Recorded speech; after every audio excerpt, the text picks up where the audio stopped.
Media has been a lifetime fascination, and I mean, I also grew up in the era where it was evolving. So that's one of the things, and I have so much passion in it, and it's also a means where I got myself a living. So, and it will continue to grow. And as we know, like the today market is just media and media, everything up. It's on media and media, and it's what keeps us all connected. Take us through the journey of studying digital media to become a digital creator and having interest in social media. Okay, one of mine started with personal experience. It was something that I started to find myself very enthusiastic in, and as time goes on, I just continuously researched, and because it was something that some of the courses were not offered in any of our universities, so personal experience is what got me. I worked in over so far I've worked in about 7 different companies within the past 10 years, and most of the last 5 have all been social media.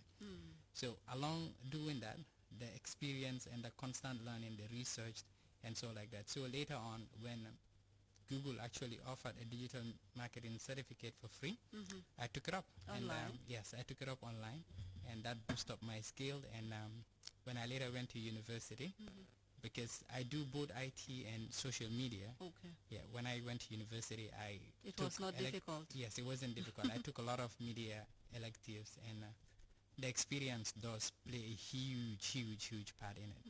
That was my journey. For me? Quite interesting. That was your journey. And Alpha, so many people will call the internet or social media a good servant but a bad master. What will you say to that? And how can one be safe staying online all the time? Because we've seen like this generation, our generation of course for that matter, it's like 24/7. We're on social media, we're online, almost 24/7. We can't go without social media. So what will you tell me about that? What will you say to that statement? You know, it's interesting when you look at social media. The platforms are actually designed to keep you hooked. As you watch one thing, the next thing is coming. Lead you to the next one. So if you like this, it also understand this is what and so Sally usually enjoy. And one of the social media that really mastered this more than any of them is TikTok. I know. So when you click on something on TikTok, yes, anything related to that will pop in anytime. Yeah. And that's it. And for everything in life, it comes with a good side and a downside. So, and that's where policies come. That's where media literacy come. But you know, social media has a lot of significant important side that businesses use it. For example, the millions of people that are streaming this program and GRTS activities. Exactly. Yeah, and then but then you have the dark side of it, and you have the dark side of cybersecurity, cyber crimes, and all those things, and cyberbullying. In as much as you would love to maybe enjoy your little appreciation or gratitude, you want to put it up there and share it with the world. But there are people who will not like it, and this also become a downside. And when you really look at the Gambian media, I have to be a bit honest on this. People tend to be more consumed with things that are negative than positive. Exactly. So that also comes along with a lot of cyberbullying, and sadly, the biggest effect is now on the younger generation, like because all of them would tend to focus on what the media when you want something right now, you can maybe ask, oh, fan lai muna jendeli, fan lai muna ameli. Your kids and the next generation, the first thing they would do, they'll go and search it up online.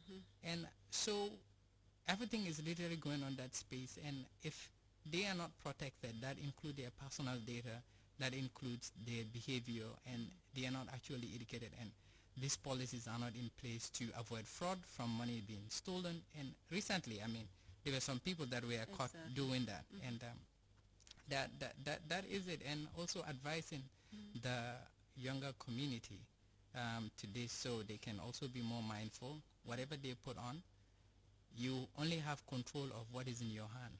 The moment it goes out there, you lost control completely. You can't control what someone else have on their device. like how do we use the internet responsibly? Because we've seen a lot of young people, like when it comes to WhatsApp, TikTok of course is the most used nowadays. But then when it comes to WhatsApp, you will see like Umi will even be at home preparing breakfast also. I'll post it online. Look, I am doing this. I'm traveling tomorrow. Look, I'm at this airport. I am here and there. Look, I am going there. You know, all your activities are being shared on social media, and then at the end of the day, most of them are bullied online. What will you advise young people who spend like most of their time or who take most of their activities to social media? If you're a social media person, and maybe perhaps you're an influencer, okay, that's what generates you revenue. And I mean, let me just go on to the revenue aspect of it.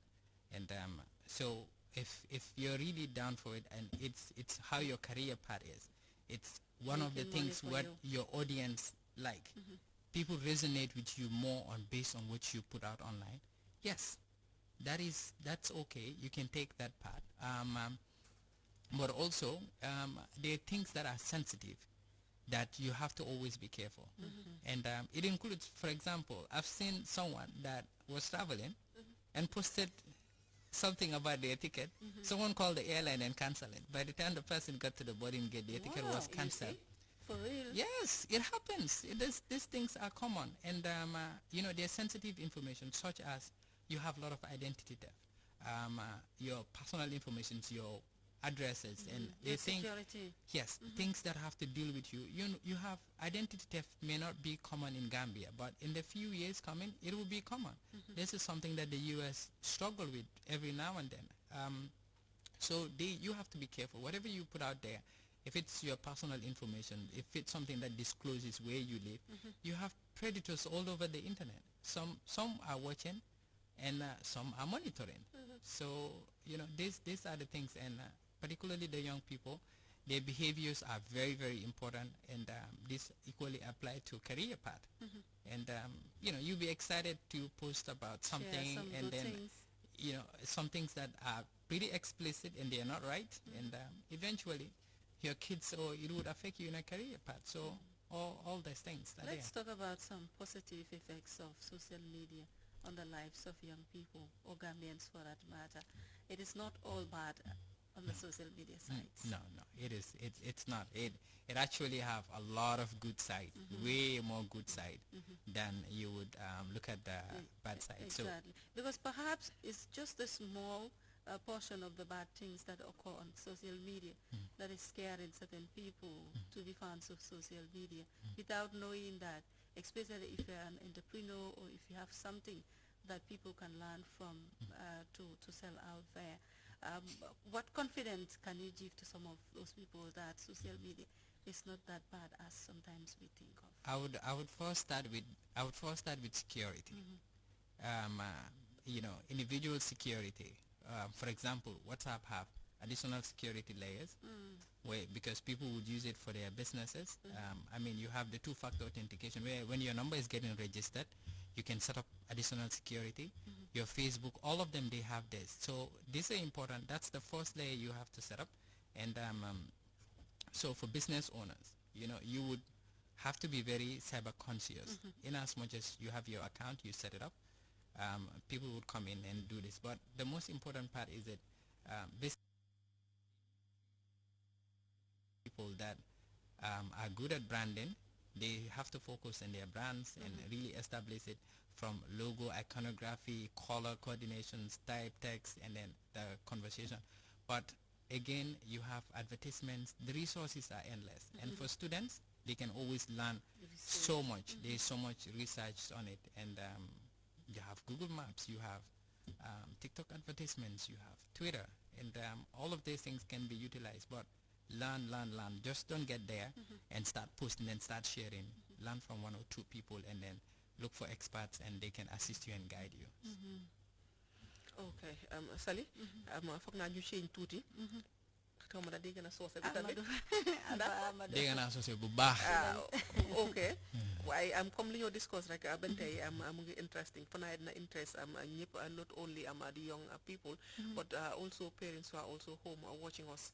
kon dina baax pour ñu am dem suñu am national language si tamit pour ñu discuss ko because nekk nañ jamono boo xamante ne like am time bi ñu nekk nii amut kenn muy mag bi muy xale bi meer bi si kër bi sax like suma maam o suma yaay like ñëpp a nga use social media waaw social media ñëpp dem nañ ba gis ne ku ko usut rek mun loo connect ak keneen bokkuloo lu jëm ci am plateforme si ndee am bari na trop social media wu ci gën a fes nag muy TikTok bi biir Gambia fii nii WhatsApp ak yooyu noonu waaye laata ñuy xuus si biir plateforme yooyu noonu rek comme ni leen waxtaanee sànq si tubaab bëgg nañ nga wax ñu lan mooy njëriñ bi pour nit di use social media first balaa ñoo dem dugg ci biir waxtaan bi ok jërëjëf so pour gàttali rek social media ñu ñëpp a si bokk suñu yaay maam yi ñëpp a si bokk bés yi and soo ko seetee loo xam ne su fekkee ne dangaa jaay mën nga si jaay am na si julli bi gisoon naa benn meer mu ngi doon jaay daala on TikTok ak bagaasam yi so for exemple seetal koo xam ne mu ngi toog marché Serekunda mu ngi génne bagaasam yi benn ñaari yoon di ko jaay and ñii ñu ngi ko wéef xaalis bi seetal ama loolu yomb na dangaa dem rek nga jël yoo xam nga jarut nga dem wër marché bi waaye loolu am na njëriñ am na njëriñ bu baax and then businesses yoo xamee ne maybe niiduloo pour dégg English yooyu noonu pour communicate ak ni so waaye lu gën a important si mag yi mooy luñ dee def gaay mooy like comme sàcc seen bagage yi ak cyber fraud si ak yooyu noonu register seen number si ak yooyu noonu waaye lu gën a important mooy su fekkee ne yaa ngi use social media nu mun di mel di nga am doom di nga am ku dekk si kër bi dina la mun a woon yeneen yu ndaw fi nga baax na waaye soo ne da ngaa def loolu noonu à social media mun ngaa séedoo yoo xamee ne xamuloo si dara so loolu dafa important so waxala ñu ndaw yoo am si kër bi nañ la jàngal like yu ndaw yu ñoo ko def and then lu si gën a important nga xam like comme maybe sa banque su laa seen dara at least nu mun di mel nga xam su fekkee ne sa banque encore laajte o bul also expect ne comme ñoom WhatsApp aw ñooñu noonu dinañ la call pour laajte sa pin pour gars yi register dara aw yooyu noonu loolu is extremely rare ku la call di la wax lu yooyu noonu nga xam ne du dégg loolu bari na scam bi dafa bari sax dafa bari am yi fi torop léeg-léeg nga gis yooyu noonu wala ñu send la message yoo xamante ne di la laaj sa yenn details ak yooyu noonu léeg-léeg sax di nga gis ne ñeena yi dañ leen dee jàppa si loolu noonu xit na ñàkk a xam la ak yooyu noonu yëpp so lan nga am pour advice nit ñi comme ñu mun a use like internet bi wisely muy xale bi o muy mag bi woo comme naka la nit war a mun a use internet bi wisely ak responsibly number one dangaa bàyyi sa xel loo xamut laajte o nga inquire nga seet tey loo mun di google nu mun di tuuti di nga am answer so su fekkee ne you can do those basics mun ngaa def yooyu noonu loolu baax na waaye soo munte laajte sa doom laajte sa lii su kenn su la koolee di la laajte seen ma lii man maa ngi gamte du la mos a kool di la laajte pour nga def lii social security duñ la beeli kool gay laajte la lii so yooyu noonu su happiness soo ko gisee dama nga laaj li waxal kaar na nga mu ma lii ak lii ak lii ak lii and also responsibility side bi pour use ko and loolu mag yi ak xale yi you know nga nekk ku baax nga am xol bu seet ne you know nit kenn su defee dara loo xam ne dafa jar celebrate nga celebrate ko and then loo xamee ne soo xamee ne doo mun a wax lu baax noppi and then lu nekk mun nga koo wax waaye mun nga koo wax nu rafet su fekkee ne yaa ngi campaign for government yaa ngi def lii mun nga ko wax nu rafet waaye jarut saaga yi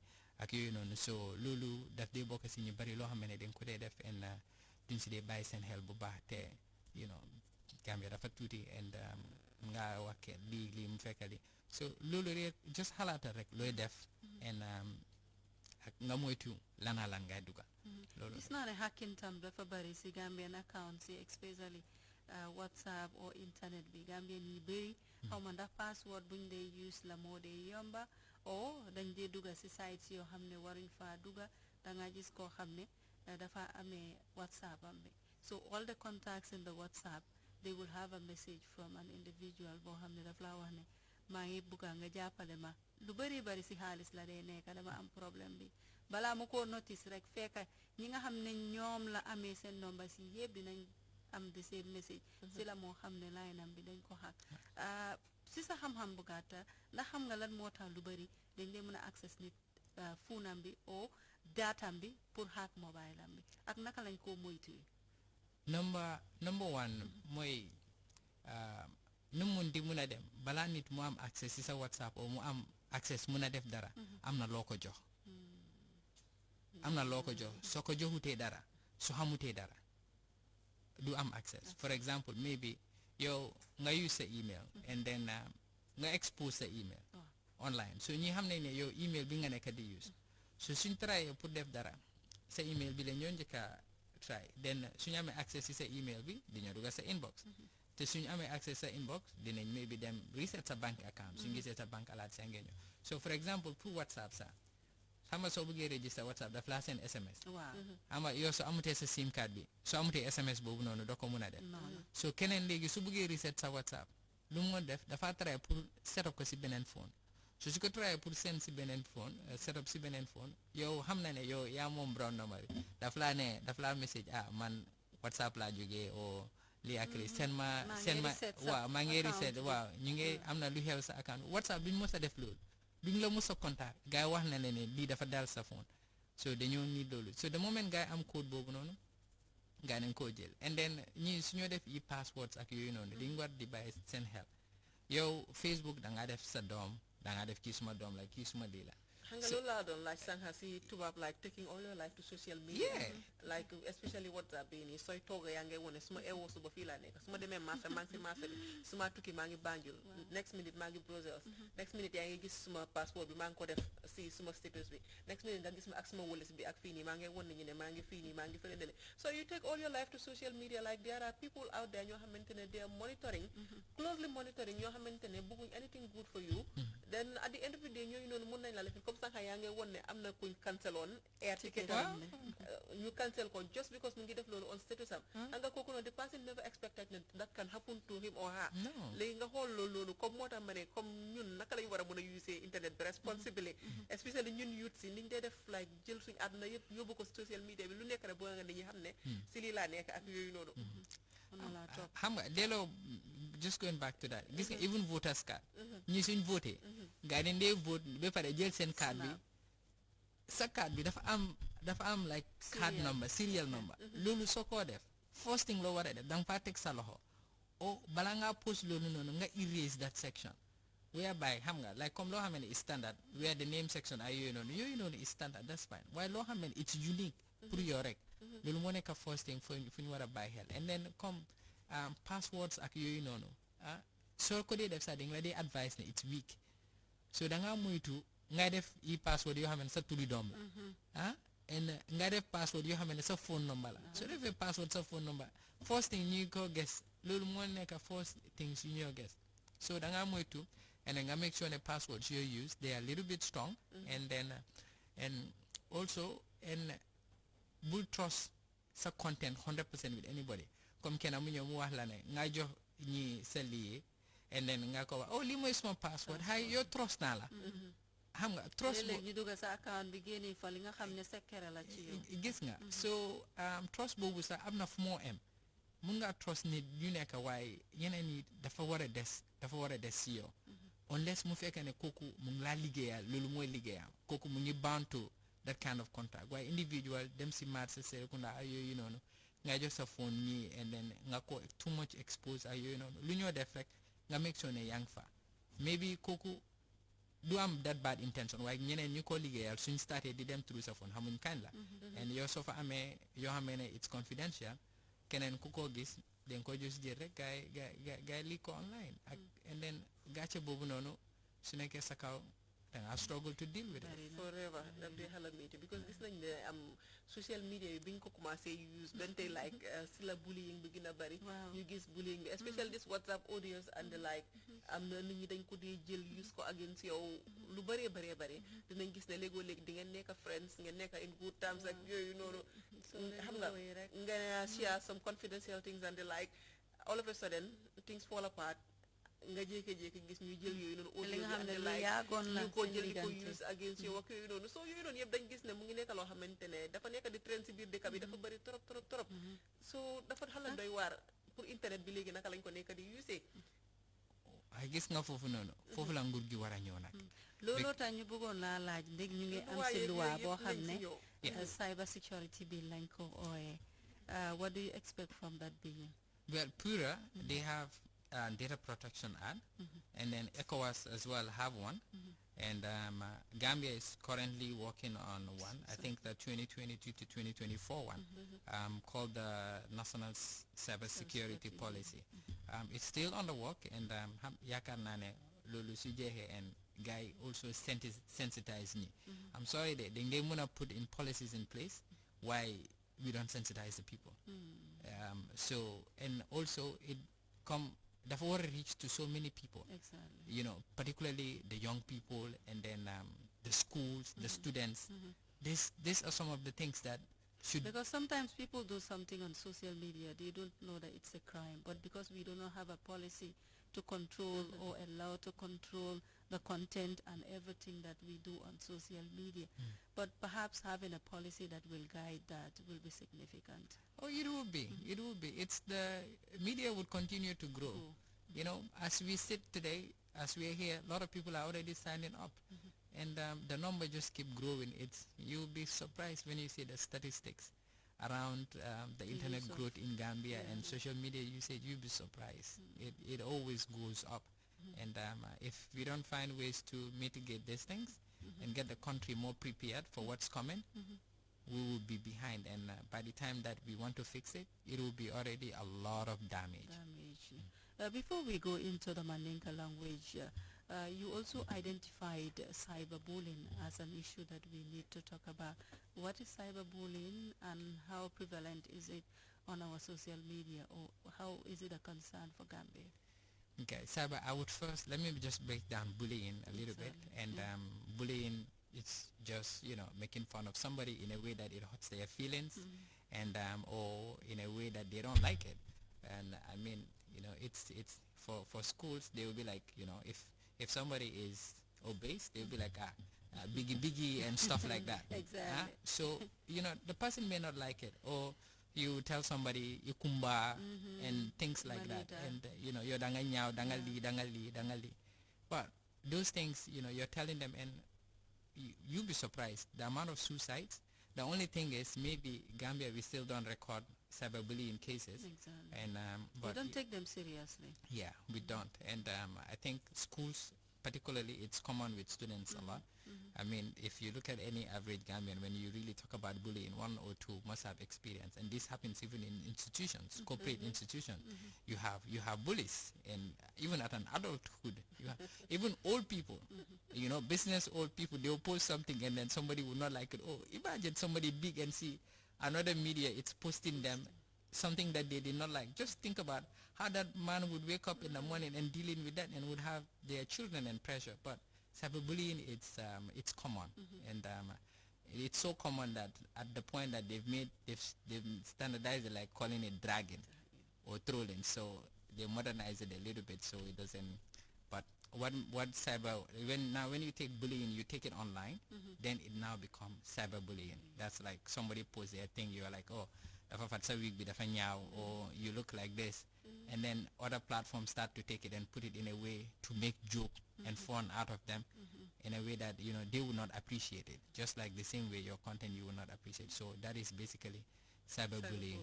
Yeah. And it's affecting many people, especially young people in the country, and it can also contribute to high rates of crime, because people can go after people who maybe bully them online, and it can be something else. Badingol badin jibelal hanibi nina tilo kacha mimbe kacha kambi. Good morning Gambia program moto atomu Alpha Amadou Sumareh leti Alpha dong ay kuja malon nina njamane labang nyomoy bundal la kuoto wala nabi nata nae kacha soto mimbe tendi wo fannala mol mini alon ko wolle be banko kanjang ibe muna fankan internet wala nyaadi le suttuma nka dinkiral mi fo social media mulle ka keje mini alon ko nyanta ko jibe la le tumando bato malluwal soto min ya lonko wolle be nyim fannale jibe la barin se mun daji ka sahayare ngolle tamandi noje isaje kon na fami ya lonko wolbe social media la o internet wala sa soto je aya tarante fitino wulindi la banko kan nta molla nyanto tinyala nsenna adol promote min ya lonko wolle nyinyata nkana fennati na internet to mi ya lonka manita katum amadi ya fanyame Alpha ya fanyame fong la fitala bo malla fala bang bar internet olem nyomoy la bangote mi yalon ko wolbe kiring adabe tentenale ka fano woto me mune kala no puri kaje ko momo ibe min soto la je se o soto je isa tamande bulo nyam mi yalon ka sa hayata bak surtout madindingol anin fondin kewol alfa nyebula ya itandi na mune yatinna na miro nyanta tala social media la fin woto anin anything digital pour kaje ko nga tamande nyala mi yalon ko wala sen nafa. Okay, assalamu alaikum. Madi on balbe kontanka. Social media, you know, ninga po maninga program. It will perform better than any other programs on TikTok. On TikTok. Yes. Because molka wo kangole moiba. Yes, yes. So surprisingly, maninga programs will be seeing back. But you know, kebal dinol mimi beji berola just ka fale alsal hakilotu abe mimi kekan online.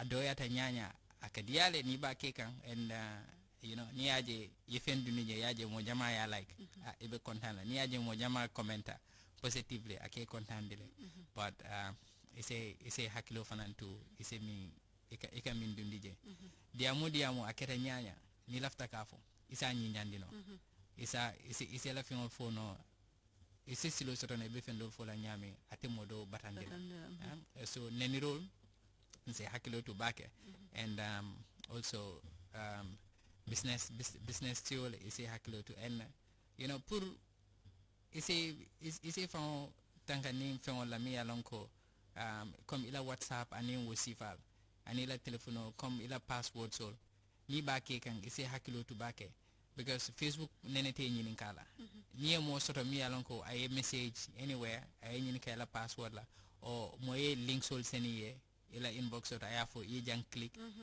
ni ma mari long e malo munne be link ko for example ninte ni tidi amata mba fala men document o sen lay ma sen lay veling so ni aje moye link seniye e malo mimo amari ma fo ye mimo inyanta ka minke inyanta ka waklele ye voice message sena ya nyin ka ye link nyin sen yede munem nyinte because sometimes nka jele rek modol ka message so senegal for ado link min siata bage wala kodi link kodi ngawoje bakele groupe polto o moli saje se link ki sa foko Saudi Arabia be nyim bonus le dika o nawek be nyim bonus le dika o den koy kodi firi di la dinkirabe min to dunia bela exactly sa najibe ni mo lafta ka kododi aya ken link ta aya sen ite ite masoto ite yamira ni yalon ko kodo bijele ni yasoto ibe batule fon yekudi jamani soto ibe wakile e jama ba soto jani ba ko ni lafta kodo nyin soto la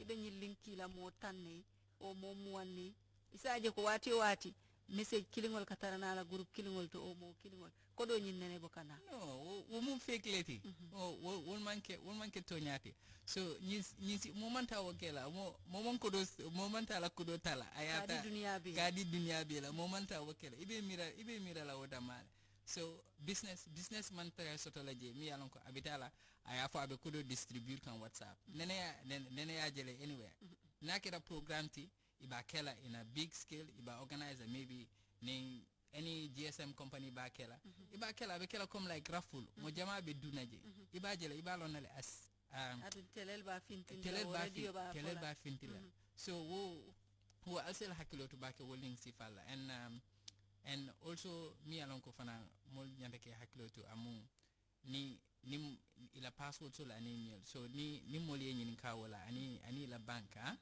ani wosifa sign mo jama be digital banking you'll use come from various banks so ila kodo be dula clean ni sinota mo clean a single access to the ni kodo tata wolem de so ifotala so inyanta ke hakilo to wala ani ila ATM cards ani wosifa modoli molbe la fela ka fensa idimol ani wosifa ni fana important da bake so ni molbe ATM cards ibe ATM cards en halini dimole mo ani aketa momoti ikana card ni koma ani nyato ya be sen the same place because namari ni modo access to wala phone ayo hack abete fana hack la so ibe miracle la security from another person so ni be bank details sen ka moy ibe card sen ka best thing is ni card ni asen ni natalo ni yenyato ni sen WhatsApp amari call code ni membe koma ya fay so ibaje la adam male balona ibe different means use la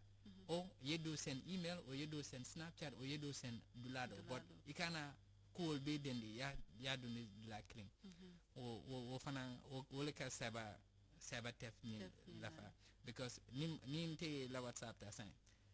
Ni mole la WhatsApp hack. The first thing comes one ibe minkela iba search la card details. Ibe keyword so ni kala card details. It's the same way it come.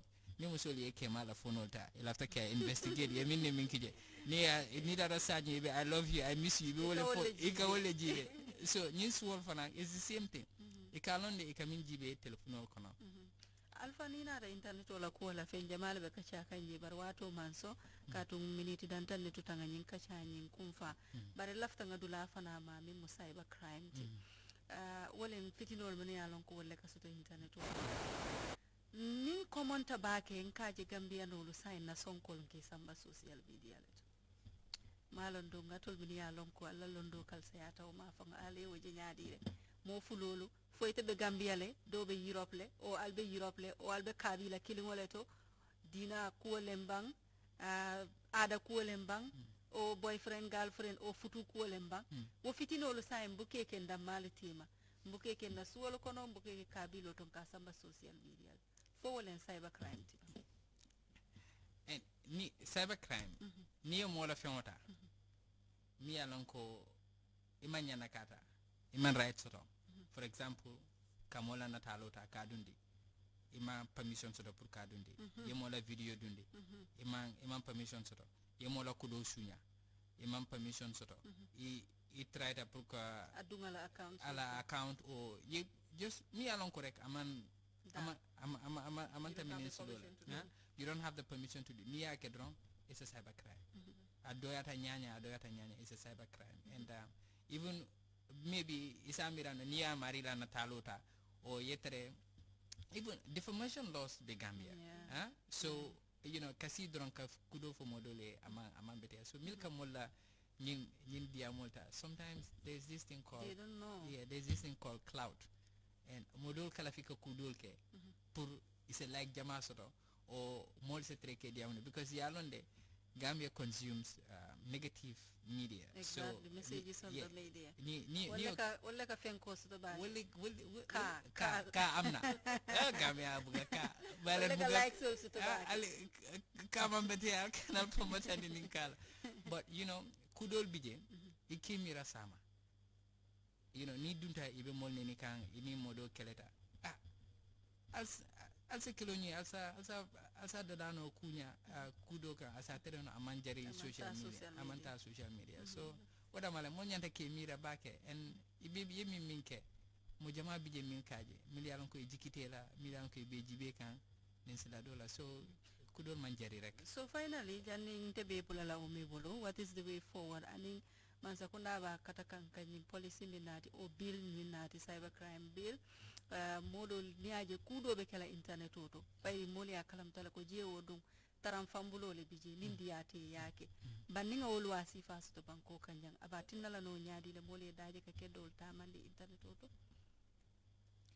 Okay, nindu walnata yalo nindu walnata and then yemol muta accountable malaka accountable yelu atinya yalonde ni fe sunya isitano police ni moto brandi without driving license is someone no court so this same cyber laws ni nata in place ya for molie ni mo bully ni report you can face a consequence. But again even social media platforms so it will form so many options soto pour kany report ni modo ye fenke isitano drong ya report ni aje tonyalem ibela account fan suspend no bari kata dole fana yele ni a suspend kata dole fana yele ya jele but yalo ake adoyata nyanya itela fila ye account min bill for so long imeta ka use ya suspend but ni account so ibe yela policy soto TikTok yela policy soto TikTok ni sigasa ba ibe TikTok live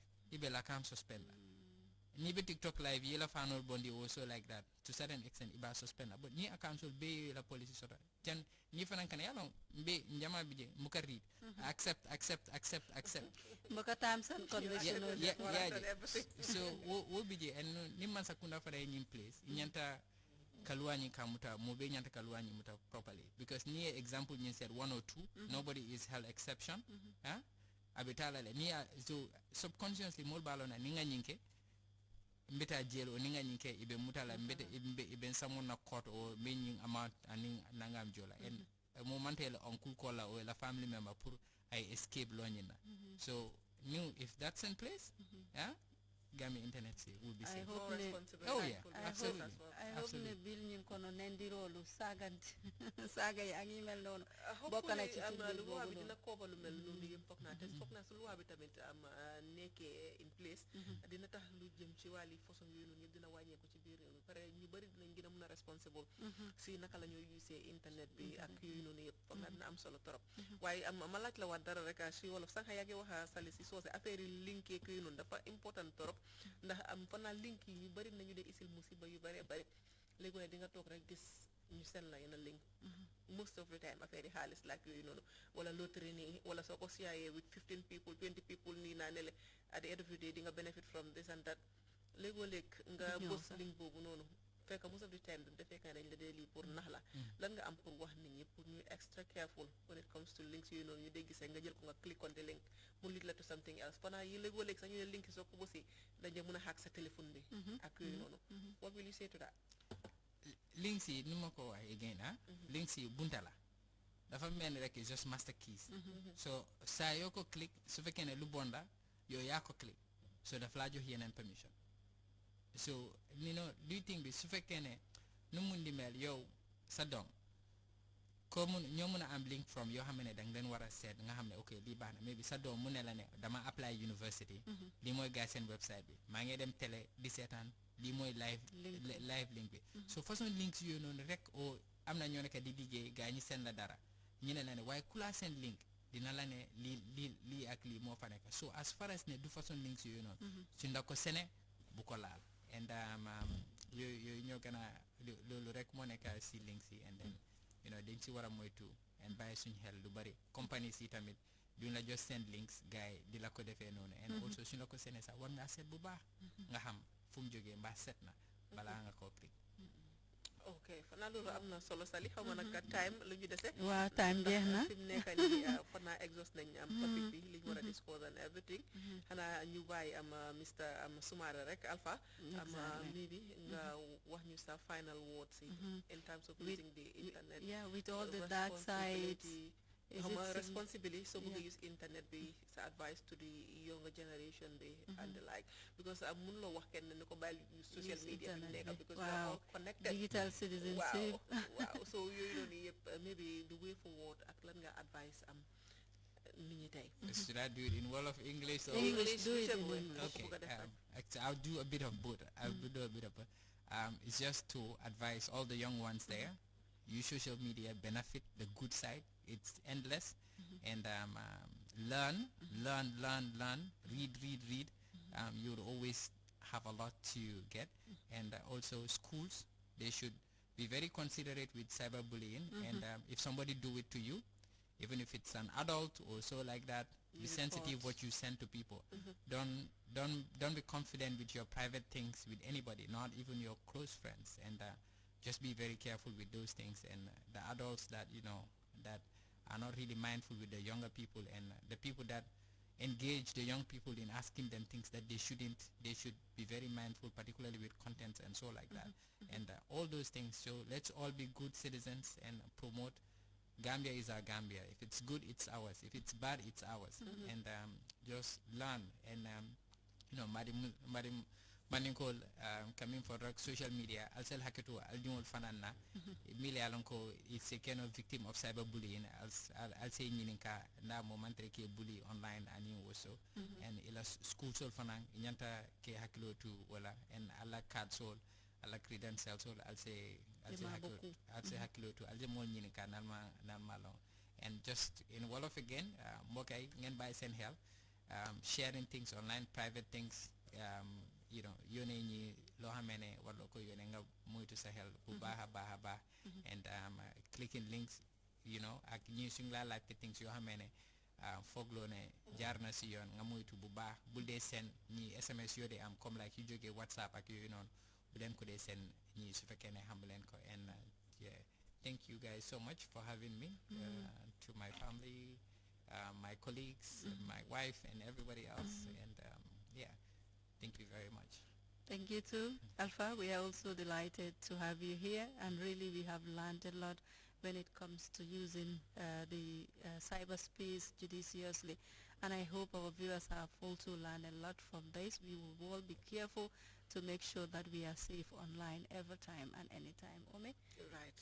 jërëjëf comme ni ko Sali waxee rek mbokkay fi mu nekk programme bi jeex na tak waaye ñuy jaajëfal rek suñu ganu bés bi Alpha Amadou Sumareh ndax tey jàng nañ fi lu bëree bëri te am nañ yaakaar tamit ne ñu ñoo seetaan tamit jàng nañ lu bëree bëri ci programme bi tey kon ñu gën a bàyyi suñu xel rek ndax suñu bàyyee xel li ñu doon wax boobu léegi rek li ñu Alpha doon wax mooy nit da nga war a responsible muy ndaw muy mag li nga def soo use internet bi da nga si war a bàyyi sa xel bu baax a baax kon nañ gën a bàyyi suñu xel bu baax a baax ñu moytu di ibil link yooyu nga xam ne dañu koo seen duñ xam fu mu jógee koo ndax léegi saasaay dañ bari internet bi mën nga koo use waaye ñi nga xamante ne dañ si saasaay dañ bari torop kon ñuy bàyyi suñu xel ne ñoo use internet bi loolu mooy message bi from Alpha kon nañ si bàyyi xel bu baax a baax ñu jaajëfal rek képp koo xamante ne yaa ngi doon seetaan Sali jaajëfal ñi nga xamante ne tamit ñoo téewoon ci wàllu caméra bi techniciens yi gars yi IT képp koo xamante ne rek jàpp nga ci programme bi ba programme bi antu rek dañ laa wax jërëjëf comme ça suñ fi toogee dañoo wax ne ñun ñoo fi toog di wax